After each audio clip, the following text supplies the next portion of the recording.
যে মানুষ যতটুকু তার ততটুকু চলাফেরা করাই উচিত। কারণ মানে বিবেচনা করে বুঝলাম কি জানেন, আমি যদি আমি সাধারণ একটা ব্যক্তি, তো টাকা পয়সা যতই হোক কিংবা না হোক সেটা বড় বিষয় না। মানুষ দেখবে মানুষটা ভালো আছে কিনা, তার চরিত্রটা ঠিক আছে কিনা, এটাই হচ্ছে আসল কথা। টাকা পয়সাটা বড় জিনিস না।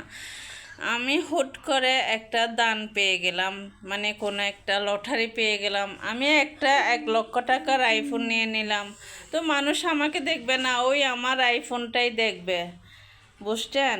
হঠাৎ করে আমি একদম সস্তা কাপড় পরতে পরতে একটা দামি কাপড় পরে নিলাম, ঝাঁকানাকা টাইপের, তো এই সবাই কী করবে, আমাকে দেখবে না, ওই আমার কাপড়টাই দেখবে।